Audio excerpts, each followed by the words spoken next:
pekerjaan kami. Dalam dan demi nama Tuhan Yesus Kristus kami berdoa dan mengucap syukur. Yang siap mendengarkan firman Tuhan sama-sama dengan saya katakan amin. Silakan duduk Bapak Ibu yang Tuhan kasihi. Shalom. Puji Tuhan, di minggu yang keempat ini Tuhan masih memberikan kita kesehatan, Tuhan masih memberikan kita kekuatan, hingga hari ini kita bisa bersama-sama datang memuji memuliakan nama Tuhan. Dan Tuhan melihat dari surga ada sukacita dan Dia berikan kepada kita ketika kita memuji Tuhan, ketika kita menyembah Tuhan. Yesus yang dari surga melihat dan menatap jemaat Tuhan GB Martabe yang penuh dengan kerinduan untuk datang kepada Tuhan. Nah Bapak Ibu yang Tuhan kasihi, pada siang hari ini kita mau sama-sama mendengarkan kebenaran firman Tuhan. Mari sama-sama kita buka Alkitab kita di dalam Matius 14 ayat yang ke-22 sampai ayat yang ke-33.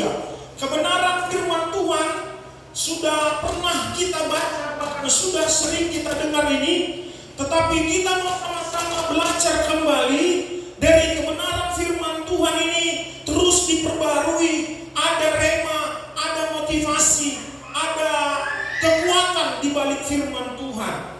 Kita buka dalam Matius 14 ayat yang ke-22 sampai ayat yang ke-33. Saya ayat yang genap, Bapak Ibu Saudara ayat yang ganjil. Kita baca secara responsorial.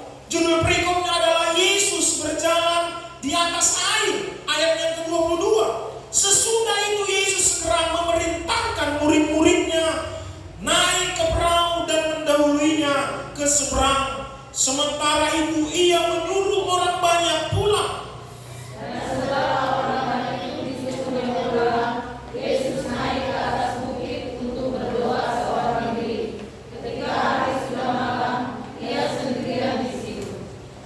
Perahu murid-muridnya sudah beberapa mil jauhnya dari pantai dan diombang-ambingkan gelombang karena angin sakal.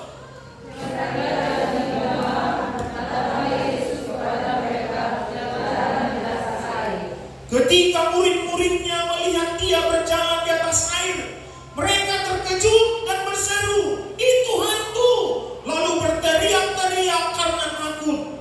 Tetapi segera Yesus berkata kepada mereka, "Kenapa aku ini? Jangan takut." Lalu Petrus berseru dan menjawab Dia, "Tuhan, apabila Engkau itu, suruhlah aku datang kepadamu berjalan di atas air." Kata Yesus, "Datanglah." Maka Petrus turun dari perahu dan berjalan di atas air mendapatkan Yesus. Tetapi ketika dirasanya tiupan angin, takutlah ia dan mulai tenggelam, lalu berteriak, "Tuhan, tolong aku." Segera Yesus mengulurkan tangannya, memegang dia dan berkata, "Hai orang yang kurang percaya, mengapa engkau bimbang?" Lalu mereka naik ke perahu dan angin pun redalah. Dan orang-orang yang ada di perahu menyembah Dia, katanya, "Sesungguhnya engkau anak Allah." Puji Tuhan. Saudara, kisah Yesus berjalan di atas air ini memberikan kita pemahaman bagi setiap orang yang percaya untuk kita fokus kepada sumbernya, bukan kepada permasalahannya, bukan kepada persoalannya, tetapi kita mau fokus kepada Kristus yang sumber segala sesuatunya. Nah Bapak Ibu, Petrus menunjukkan sikap dia yang tidak fokus kepada Yesus. Maka ada keraguan, ada kekhawatiran dalam dirinya yang membuat dia akhirnya terjatuh dan tenggelam. Dia tidak menyadari ada Yesus yang sudah memanggil dia, yang sudah mengajak dia, dan yang sudah menyampaikan kepada dia Yesus memberikan solusi. Bahkan Petrus tidak percaya sepenuhnya. Maka dikatakan di ayat tadi, di ayat yang ke-30, tetapi ketika dirasanya tiupan angin, takutlah ia dan mulai tenggelam, lalu berteriak, Tuhan, tolonglah aku. Ada ketakutan yang begitu kuat dalam hidup Petrus, maka dia fokus kepada persoalan dalam dirinya. Ada ketakutan, ada kekhawatiran yang begitu besar dalam dirinya yang membuat dia tidak bisa bertahan. Nah, siang hari ini Bapak Ibu yang Tuhan kasihi, siang hari ini saya mau berbicara fokus pada masalah versus fokus pada Kristus.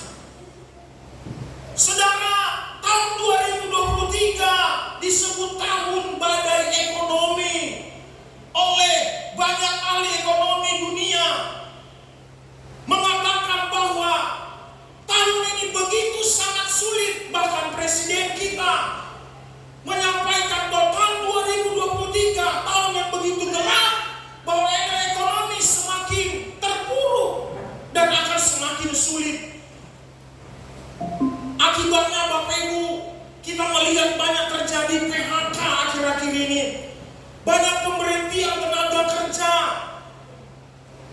yang terjadi akhir-akhir ini. Bahkan perusahaan teknologi kelas dunia juga mengalami hal yang sama.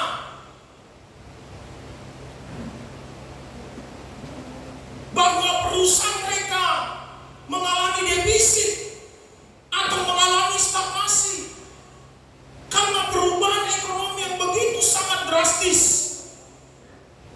Maka pertanyaan yang muncul Bapak Ibu Saudara, apakah apa yang Tuhan Yesus ajarkan kepada murid-muridnya dalam menghadapi badai masalah? Ya, apa yang Tuhan Yesus ajarkan kepada murid-muridnya dalam menghadapi badai masalah? Yang pertama, Bapak Ibu, yang pertama, jangan berfokus pada masalah. Tuhan Yesus mengajarkan agar kita jangan fokus pada masalah, karena itu bukan solusi yang terbaik. Ketika kita terus memikirkan itu, ketika kita berfokus kepada masalah itu, kita nggak menyadari bahwa ada sumber persoalan dalam masalah itu. Ada sumber jawaban, maksudnya ada sumber jawaban dalam masalah itu, dalam pergumulan kita. Jadi Tuhan Yesus mengajarkan agar kita jangan fokus kepada masalah.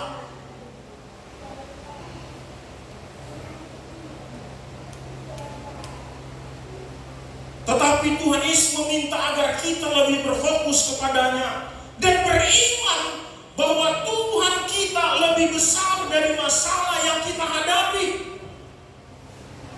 Ya.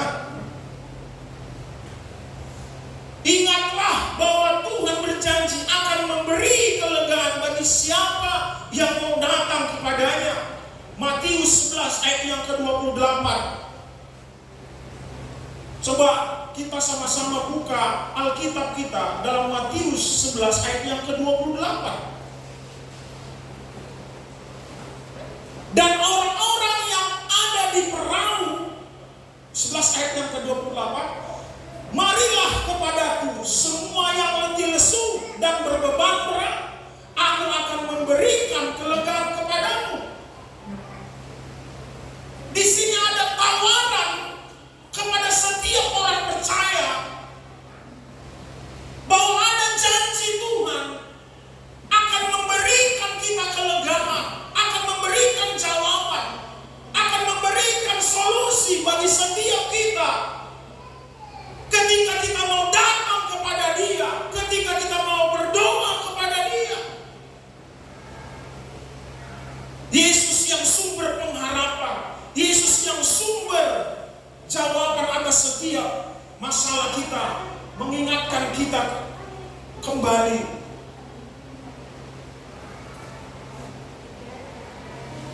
Yang kedua, Bapak Ibu, apa yang Tuhan Yesus ajarkan kepada murid-muridnya dalam menghadapi badai masalah. Yang pertama tadi, jangan berfokus pada masalah. Dan yang kedua, jangan memperhatikan sekeliling. Nah ini, jangan memperhatikan sekeliling. Matius 14 tadi ayat yang ke-30.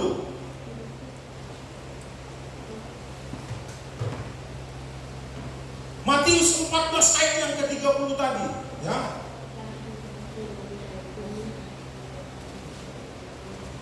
Coba kita buka Matius 14 ayat yang ke-30.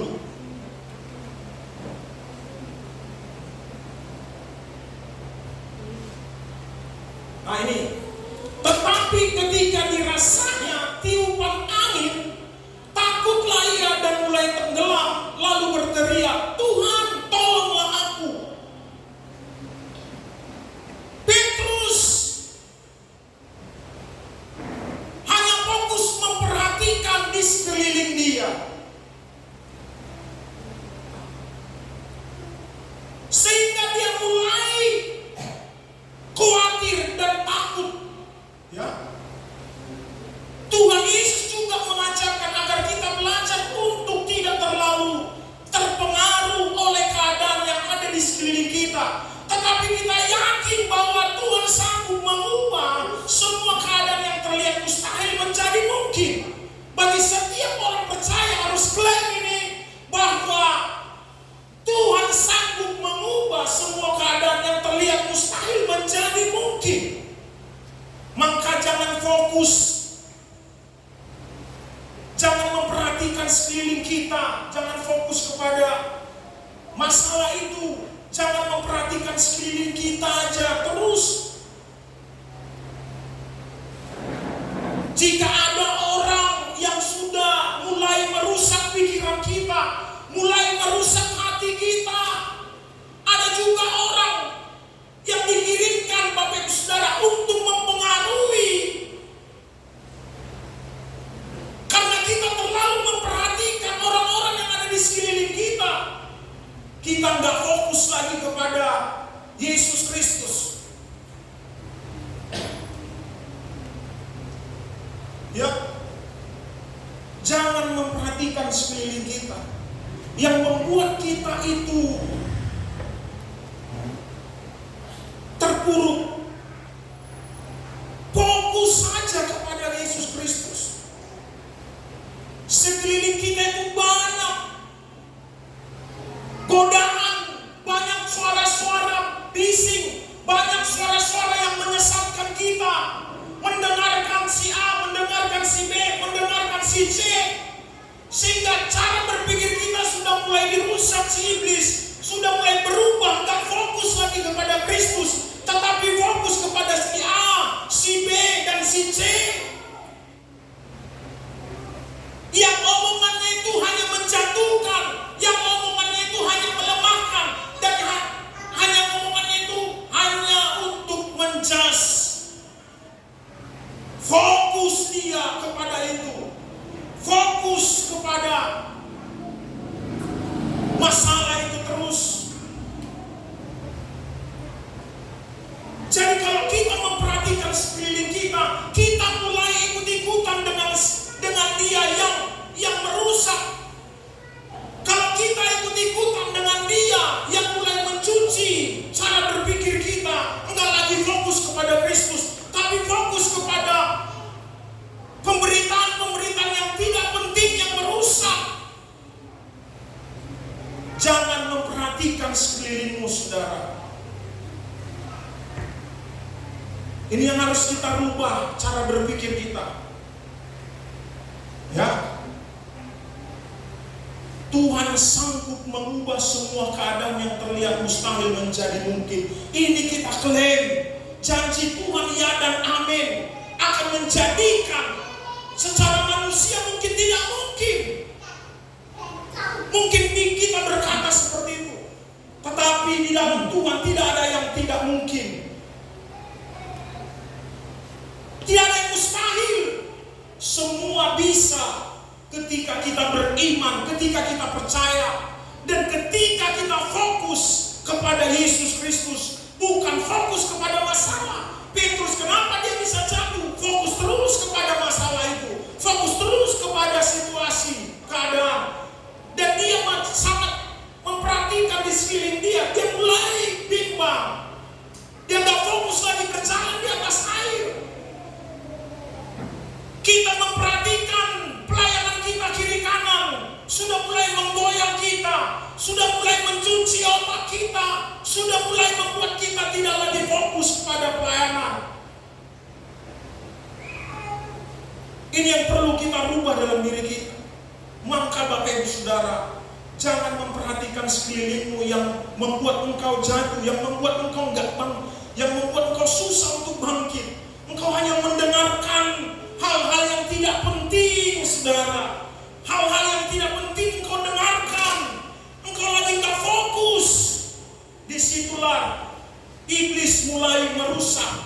Saudara, tetap fokus. Tetap fokus, saudara. Saudara, memang kadang-kadang khotbah di YouTube itu keren-keren.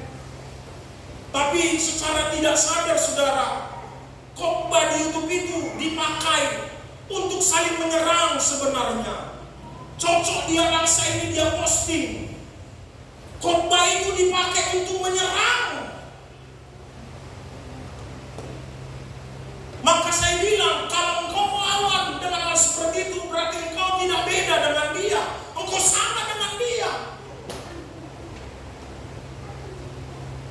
Kalau kita merespon orang yang seperti itu, artinya dalam artian kita sama dengan dia. Rendahnya cara berpikir dia.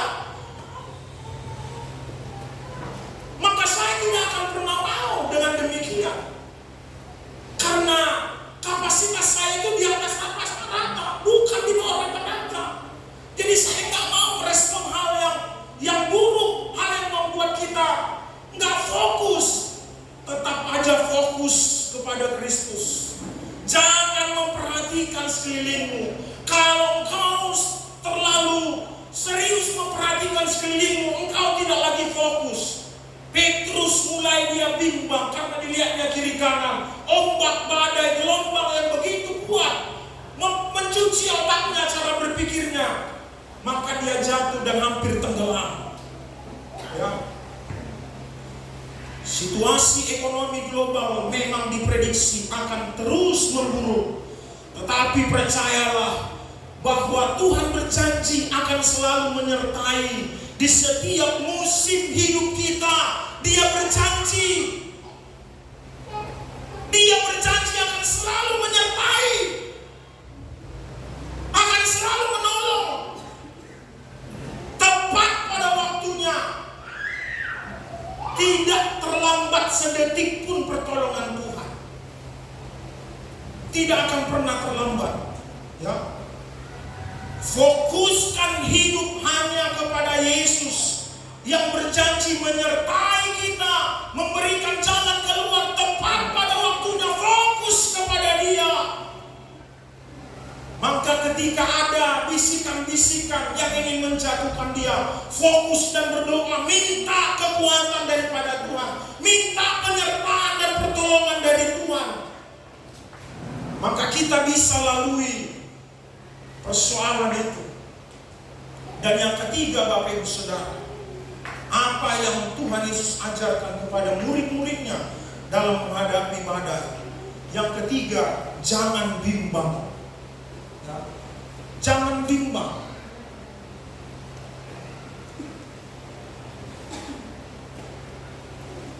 Matius ayat yang ke-31. Tetapi ayat yang ke-31, segera Yesus mengulurkan tangannya, memegang dia dan berkata, "Hai orang yang kurang percaya, mengapa engkau bimbang?" Ya. Jangan bimbang. Tuhan Yesus mengajarkan bahwa mujizat akan terjadi jika kita tidak bimbang dalam menghadapi masalah, jika kita tidak khawatir,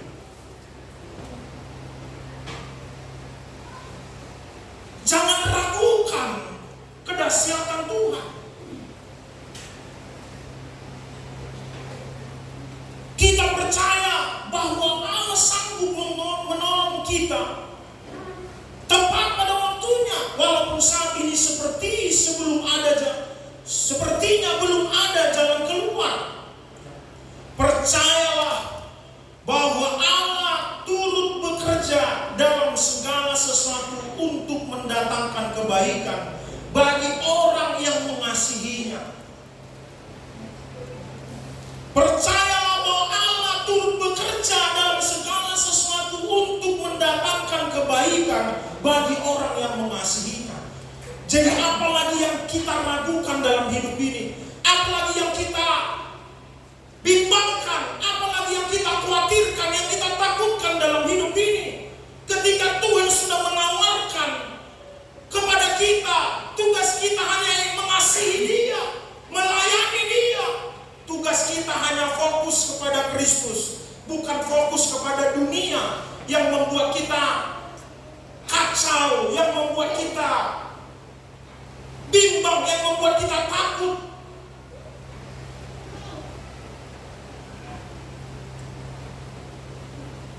Saudara, fokus pada masalah versus fokus pada Kristus. Masalah itu pasti akan ada, tantangan dan rintangan itu pasti akan ada, dan kita harus bersyukur bahwa letak kebahagiaan yang sesungguhnya ketika kita mampu fokus kepada Kristus di tengah-tengah masalah.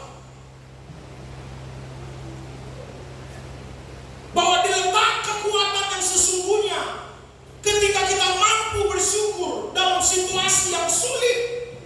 Disitulah letak kekuatan yang sesungguhnya, dan Tuhan akan bekerja bagi setiap hidup kita.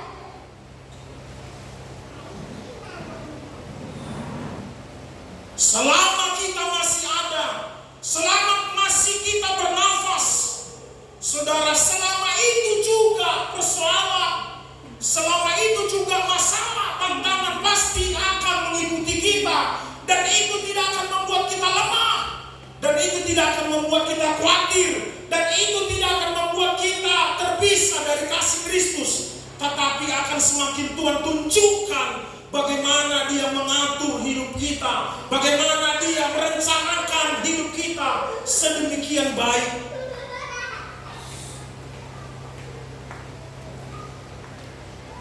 Rancanganku bukanlah rancangan kecelakaan, melainkan rancangan yang penuh dengan damai sejahtera. Jadi apa lagi, saudara? Jangan takutkan lagi, tapi fokuslah kepada Kristus. Ada kekuatan. Fokus kepada sumber jawaban itu, bukan fokus kepada persoalan. Jangan seperti Petrus, fokus kepada masalah yang ada di sekitarnya, sekeliling dia, sehingga mulai khawatir, takut. Padahal ada Yesus di sebelah dia. Ini janji Tuhan bagi setiap hidup kita. Saudara, saya menutup dengan kisah cerita dari seorang, bisa dibilang warga. Dia datang menjumpai saya karena anaknya sudah dilapor ke polsek karena membuat penganiayaan. Lalu dia datang kepada saya, "Mama, minta tolong supaya orang yang melaporkan itu bisa damai-damai mencabut laporannya katanya, karena sudah akan diterbitkan bahwa anaknya ini akan dibawa ke penjara dan akan dimasukkan ke sel. Lalu singkat cerita Bapak Ibu Saudara, tapi amanlah dulu yang menjumpai dia, karena sudah begitu sangat marah. Kebetulan di luar agama kita, agama suku kita. Lalu saya jumpai dia. Saya memberanikan diri. Saya bilang, Bang, saya keluarga dari si ini yang kemarin membuat abang akhirnya cedera. Lalu Bapak Ibu Saudara, oh iya Pak, kenapa Pak? Ya saya dari keluarga terlapor ingin damai-damai sama. Oh, pertama dia marah, Bang, ini harus lanjut. Gak bisa Bang, ini harus lanjut. Saya udah sakit hati Bang. Ini harus lanjut ini. Bang, kita sebagai warga dan sesama manusia harus saling memaafkan. Hanya sedikit saja saya sampaikan, ya kalau bisa damai-damai. Akhirnya damai-damai. Pertama dia bilang dia mintanya 10 juta. Sementara keluarga ini tidak mampu. Lalu saya sampaikan singkat ceritanya, 10 juta dia minta. Dia mulai khawatir lagi, dari mana 10 juta? Dari mana 10 juta? Besoknya saya datang lagi jumpai yang melapor. Bang, sepertinya keluarga kebingungan dan tidak tahu lagi berbuat apa-apa karena permintaan abang itu tidak bisa disanggupi. Saya bilang, saya hanya bilang gitu aja, padahal belum ada keluar dari mulut mereka. Mereka hanya mau memberikan 3 juta.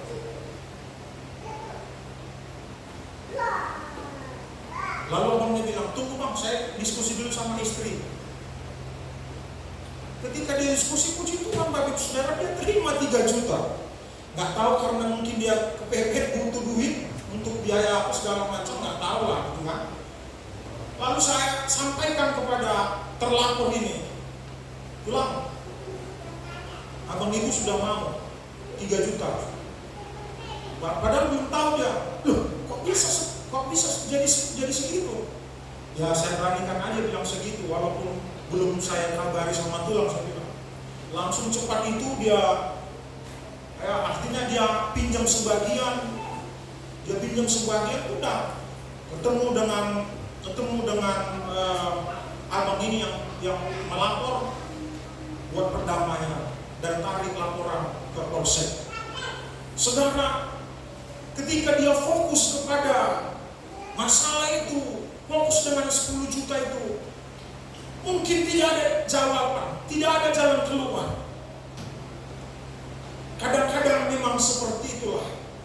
Ada cara Tuhan yang begitu ajaib. Akhirnya Bapak Ibu Saudara 3 juta ditarik laporan sehingga bebas dan mereka damai.